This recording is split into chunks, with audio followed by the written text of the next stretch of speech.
രാജിൻ്റെ മരണം നടന്നിട്ട് ദിവസങ്ങൾ പിന്നിട്ടിട്ടും പ്രതികളായ ആളുകൾ ഇതുവരെ സംരക്ഷണത്തിലാണ് എന്നാണ് ഞങ്ങൾക്ക് ഈ സമയത്ത് പറയാനുള്ളത്. പ്രതികളെ ആരൊക്കെയോ സംരക്ഷിക്കുന്നുണ്ട്. അതുകൊണ്ടാണ് ഇത്രയും ഉള്ളിളക്കമുണ്ടാക്കിയ ഒരു സംഭവത്തിൽ പോലീസ് അറസ്റ്റ് നടപടികൾ വൈകുന്നതും നടപടിക്രമങ്ങൾ ഇഴഞ്ഞു നീങ്ങുന്നതും. അതിൽ ശക്തമായ പ്രതിഷേധം CSTSന്റെ പേരിൽ ഞാൻ രേഖപ്പെടുത്തുകയാണ്. സംഭവത്തിന്റെ ഗൗരവത്തെ പോലീസ് ലാഘവത്തോടെ കണ്ടതിന്റെ പരിണത ഫലമാണ് കണ്ണൂർ SP നടത്തിയ പ്രസ്താവന. അദ്ദേഹം പറഞ്ഞത് ഇതിപ്പോൾ ലോണാപ്പിന്റെ കുഴപ്പമാണ് എന്നുള്ള നിലയിൽ വരുത്തി തീർക്കാൻ വേണ്ടി ബോധപൂർവമായ ശ്രമം കണ്ണൂർ SP നടത്തിയിട്ടുണ്ട്. അതുകൊണ്ട് തന്നെ അന്വേഷണത്തിന്റെ മുഴുവൻ ഘട്ടങ്ങളിലും അദ്ദേഹത്തിന്റെ ഇടപെടൽ ഉണ്ടായിട്ടുണ്ട്. അദ്ദേഹത്തെ ഞങ്ങൾ സംശയിക്കുകയാണ്. കേസ് അട്ടിമറിക്കാനും റാം ഉൾപ്പെടെയുള്ള HOD അടക്കമുള്ള ആളുകളെ സംരക്ഷിക്കാനും പോലീസ് ഡിപ്പാർട്ട്മെന്റ് ശ്രമിച്ചിട്ടുണ്ട്. പുറത്തു വരുന്ന വാർത്തകൾ ഞെട്ടിക്കുന്നതാണ്.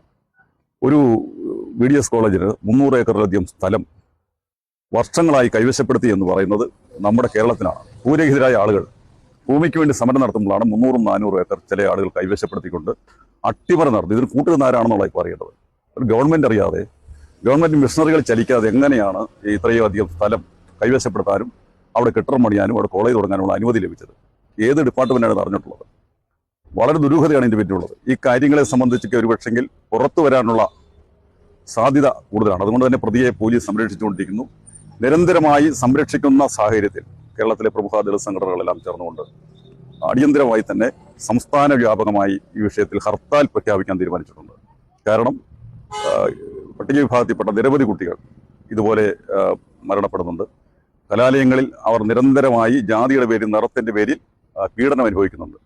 അതുകൊണ്ട് തന്നെ ഈ വിഷയത്തെ ലാഘവബുദ്ധിയോടുകൂടി കാണാൻ ഞാൻ കഴിയത്തില്ല.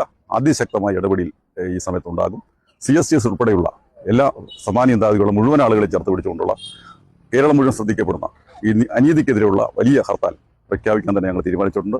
അടിയന്തരമായി പോലീസ് നടപടി ഉണ്ടാകണം. ഇന്ന് തന്നെ ഉണ്ടായില്ലെങ്കിൽ ഹർത്താൽ ഉൾപ്പെടെയുള്ള സമരപരിപാടിയിലേക്ക് ഞങ്ങൾ പോകും. അതാണ് ഈ സമയത്ത് സൂചിപ്പിക്കാനുള്ളത്. ഇവിടെ നടന്നത് ഇൻസ്റ്റിറ്റ്യൂഷൻ മർഡറാണ്.